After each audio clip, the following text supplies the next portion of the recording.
Y'all, it is dummy early. It's 5:42 in the morning and I got no call, no showed. It's been a minute since I've been in the shop this early, but I don't have another like 45 minutes until my client gets here. So I'm actually thinking about doing a self-cut. Is that something that you guys would be down with?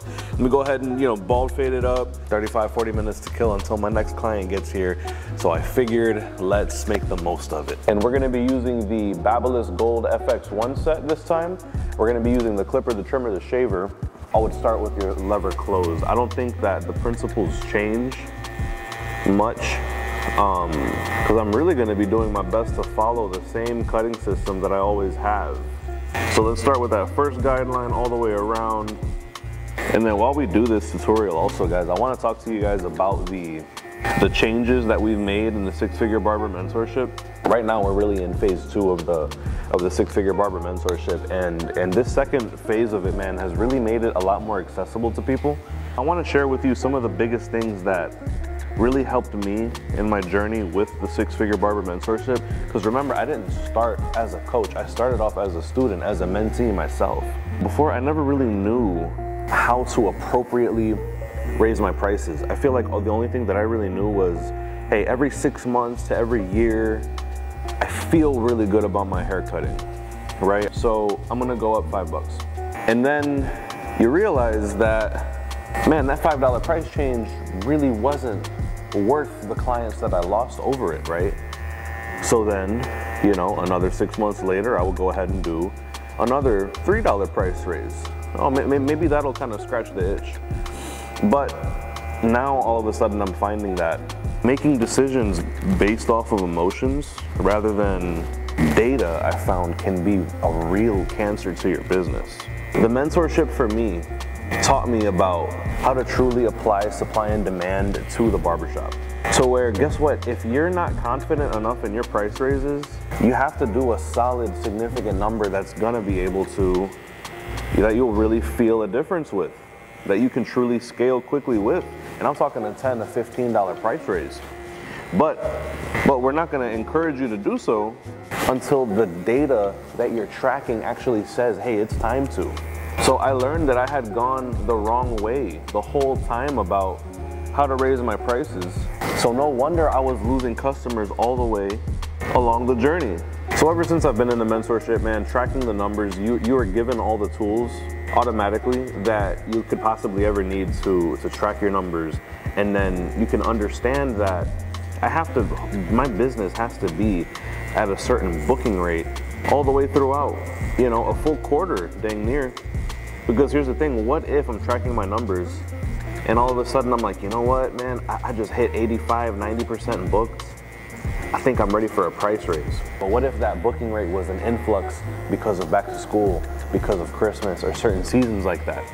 I need to make sure that I'm properly and fully booked, even in what some barbers call the slow season. So suddenly now I found out that building a solid barber business is not about the race to see who can get to $50 a haircut first. We focus so much less on how much a customer is going to give you in that one interaction. We're so much more focused on how much a customer is worth to you annually. And you know what's another business that treats themselves like that? Publix, the grocery store, is a company that people go to because the customer service experience is completely different, right? So let's say that I have a client that comes to me every single week, and I've been really annoyed with this client lately because he hasn't been tipping me a single dollar. In the past, before I joined the mentorship, I promise you my customer service would have been affected. My customer service would have been tip driven. So this is what the mentorship revealed to me. Listen, that client gives you $35 every single week, right? He sees you 52 times a year. Do you realize that customer, what his annual value to you is $1,820? No, I definitely didn't realize that. The person that I was giving the best customer service to was the client that I saw once a month. But guess what? When I saw him, that square tablet said $60 every time. Every single time he sees me, I'm like, man, this guy is really taking care of me, right? He gives me a nice fat tip. Pause. $60 every single time I see him. I like this guy. So all of a sudden, my customer service in the past before mentorship, I was fired up for those $60 guys. And I honestly was giving those lower ticket guys a little less customer service than they deserved. So what happens if you continue to do that? Do the math, that $60 client that comes to see you every 4 weeks, his annual value is $720, significantly less than the guy who's a non-tipper. Please don't interpret this as Tito said, now I gotta start mistreating the guys who come every 4 weeks. The point of this is to show you to not be so extra concerned when it comes to how good of a tipper a customer is. So that went ahead and just reframed my whole perspective on business. So that's what annual customer value is, man. The ACV formula is frequency, which is how many times you see them per year, times the average ticket when they see you. I challenge you guys, look, go to your Square or whatever your payment processor is that you choose. And if you go to your reports, you'll be able to see what your overall average ticket is. I only charge $35, but my average ticket is $53 when you look in Square or when you look at my tracking. And then you gotta think about what's the average time that somebody waits to get a haircut. In my case, I would say typically 3 weeks, which is about 17 times per year, right? So if we were to follow that formula, my average customer is worth $903 per year. Obviously, some are higher, some are lower. That's how averages work. And leave in the comments below, do that calculation. I really want to know, what is your customers, your typical customers' annual customer value? Go to your reports and multiply your average ticket by how many times you see your average customer per year. So then what happens is, my God, you see your customer service go through the roof.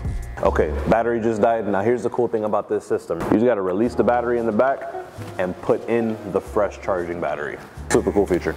Like I was saying, I'm not so concerned now about, oh, this guy's a great tipper, this guy's a terrible tipper. Nah, man, I'm getting excited because every time I see someone come through that door, that's a potential $900 client, because that's what the average of my clientele is. So the key is, how do we get our average ticket and our frequency up? Because those two numbers being multiplied by each other is what drives up the annual customer value. Customer service is one way. Give your customers a decent conversation. If you can help them feel better about themselves compared to when they got in the chair.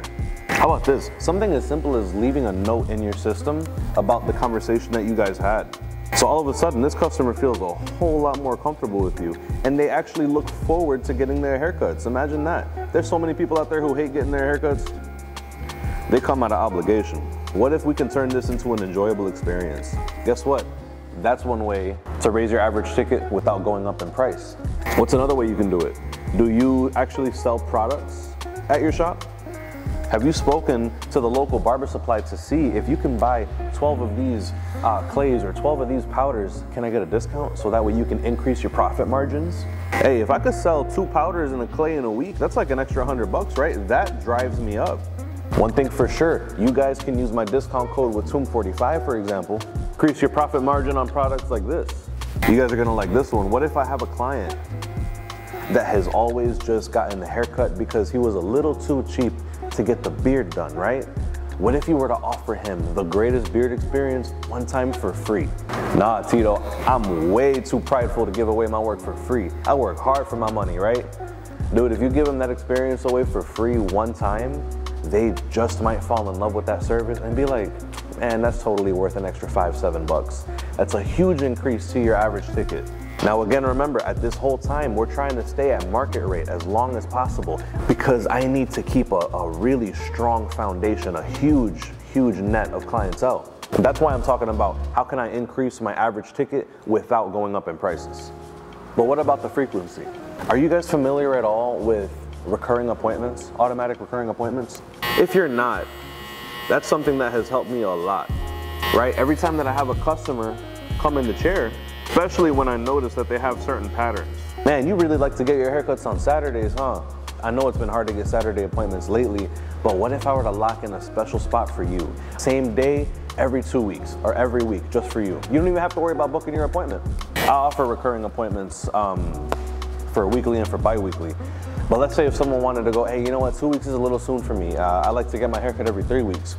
Don't even worry about it, bro. How about I book you right now? Check this out. I'm gonna put you on my calendar 3 weeks out. If anything happens, just let me know. We can slide the appointment around, but I want to make sure that I give you the spot that you need. So that way you're not stuck without an appointment. You have to frame it in a way that it benefits the customer, because at the end of the day, it does. It benefits both you and the customer.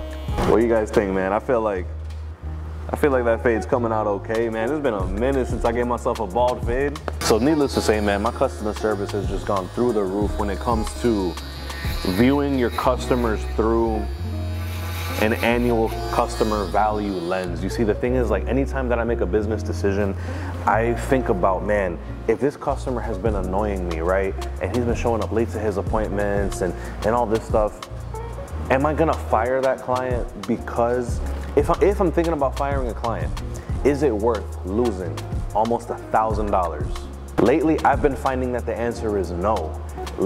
Genuine communication, just having solid communication with your clients, I've really found lately has been a huge help.